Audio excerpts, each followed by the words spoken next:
विष्णु सहस्रनाम स्तोत्रम भाग 10वां। ओम त्र्यंबकं यजामहे सुगंधिं पुष्टिवर्धनम् उर्वारुकमिव बन्धनान् मृत्योर्मुक्षीयमामृतान्। सदाशिवसमारम्भान् शङ्कराचार्यमध्यमाम् अस्मदाचार्यपर्यन्तां वन्दे गुरुपरम्पराम्। शान्ताकारं भुजगशयनं पद्मनाभं सुरेशं विश्वाधारं गगनसदृशं मेघवर्णं शुभांगं लक्ष्मीकान्तं कमलनयनं योगिभिर्ध्यानगम्यं वन्दे विष्णुं भवभयहरं सर्वलोकैकनाथम्।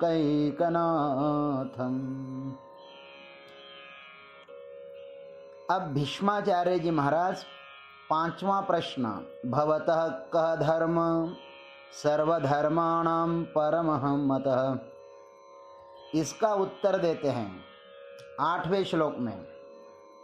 येष मे सर्वधर्माणां धर्मोऽधिकतमो मतः यद्भक्त्या पुण्डरीकाक्षं स्तवैरर्चेन्नरः सदा। सर्वधर्माणां येष धर्म में अधिकतमः मतः, संपूर्ण धर्मों में मैं इसी धर्म को सबसे बड़ा मानता हूँ कि यत्नरः पुण्डरीकाक्षं भक्त्या स्तवैः सदा अर्चेतम्, यह मनुष्य कमल नयन भगवान वासुदेव का भक्तिपूर्वक गुण संकीर्तन रूप स्तुतियों के द्वारा सदा अर्चन करें। अब इस पर विस्तृत चर्चा करते हैं। सर्वधर्माणाम एष धर्मः में अधिकतमः मतः। युधिष्ठिर जी ने पूछा था कि आपके मत में सब धर्मों में कौन सा धर्म श्रेष्ठ है। उत्तर में पितामह भीष्म जी कहते हैं कि हृदयस्थ परमात्मा की पूजा करना संपूर्ण धर्मों में मैं इसी धर्म को सबसे बड़ा मानता हूँ। संसार में पता नहीं कितने सारे धर्म होंगे और धर्म के नाम पर पता नहीं क्या क्या अत्याचार हो रहे होंगे। शास्त्र में वचन आया है कि नास्ति धर्मः समो बंधुः नास्ति धर्म समा क्रिया नास्ति धर्म समो देवः सत्यं सत्यं वदाम्यहम्। धर्म के समान कोई बंधु नहीं, धर्म के समान कोई कर्म नहीं, धर्म के समान कोई देव नहीं, इसलिए मैं सत्य सत्य कहता हूँ। लेकिन सर्वप्रथम अपने धर्म की पहचान होनी चाहिए कि मेरा सच्चा धर्म क्या है। श्रीमद् शंकराचार्य जी ने स्पष्ट कहा है कि यह जगतः स्थिति कारणम प्राणिनां साक्षात अभ्युदय निश्रेयस हेतु सधर्मः। जो जगत की स्थिति का कारण प्राणी मात्र के इहलौकिक कल्याण का और मोक्ष का हेतु होता है, वह सच्चा धर्म है। इसके सिवा सब धर्म मात्र धर्माभासी हो सकते हैं।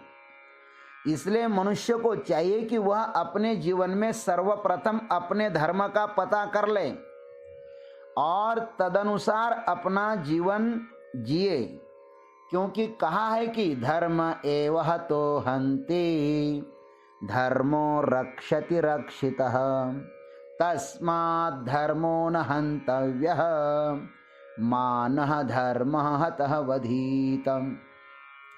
हम धर्म का नाश करें तो धर्म हमारा नाश करता है,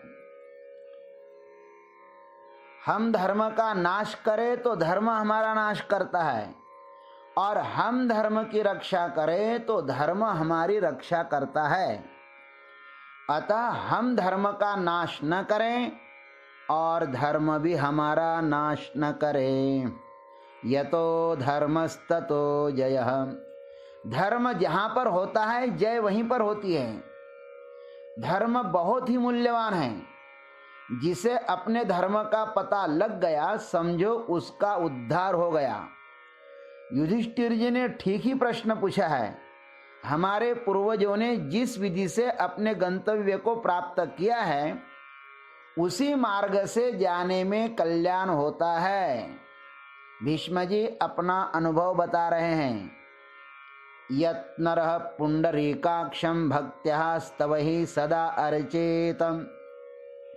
यह मनुष्य कमल नयन भगवान वासुदेव का भक्तिपूर्वक गुण संकीर्तन रूप स्तुतियों के द्वारा सदा अर्चन करता रहे। यहाँ पर पुंडरीकाक्ष का अर्थ है हृदय पुंडरीके प्रकाशमानम वासुदेवम।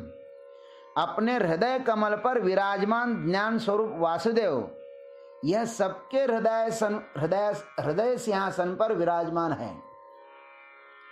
सर्वस्य चाहम हृदि सन्निविष्टः अथवा एको देवः सर्वभूतेषु गूढ़ः। साधक को चाहिए कि वह अपने अंतस्थ परमात्मा की भक्ति पूर्वक बड़े आदर के साथ तल्लीन होकर गुण संकीर्तन रूप स्तुतियों से सदा अर्चन करता रहे। हृदयस्थ परमात्मा का पूजन सबसे श्रेष्ठ है, क्योंकि इसका पूजन करने से न किसी की हिंसा करनी पड़ती है, न द्रव्य की आवश्यकता है, न किसी देश की और न किसी काल की। जब चाहे तब हम अपनी अंतरात्मा का पूजन कर सकते हैं। विष्णु पुराण में कहा भी है, ध्यायन् कृते यजन यज्ञैः त्रेतायाम द्वापरेर्चयन् यदाप्नोति तदाप्नोति कलौ संकीर्त्य केशवम। सत्ययुग में ध्यान से, त्रेता में यज्ञानुष्ठान से और द्वापर में पूजा करने से मनुष्य जो कुछ पाता है, वह कलियुग में भगवान का नाम संकीर्तन करने से ही पाता है। महाभारत में भी कहा है, जपस्तु सर्वधर्मेभ्यः परमो धर्म उच्यते अहिंसया च भूतानां जप यज्ञ प्रवर्तते। सभी धर्मों में जप सर्वश्रेष्ठ धर्म इसलिए कहा गया है कि जप यज्ञ प्राणियों की हिंसा के बिना ही सफल हो जाता है। इसलिए गीता जी में भगवान ने जप यज्ञ को अपनी विभूति बताया है। यज्ञानाम जप यज्ञोस्मि। श्रुति युक्ति एवं अनुभूति के द्वारा विचार करें तो जप यज्ञ ही सबसे श्रेष्ठ धर्म है। भक्ति स्वतंत्र सकल गुण खानी। और भक्ति भगवान को अत्यंत ही प्रिय है। नारद जी ने कहा भक्ति देवी को, त्वं तु भक्ति प्रिया तस्य सततम प्राणतोधिका। भगवान भक्ति पर बहुत ही प्रेम करते हैं।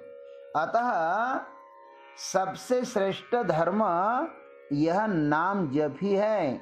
इसलिए सदा सर्वदा ओम त्र्यंबकम यजामहे सुगंधिम पुष्टिवर्धनम उर्वारुकमिव बंधनान मृत्योर्मुक्षीयमामृतात्, इस महाकाल का जप करना चाहिए।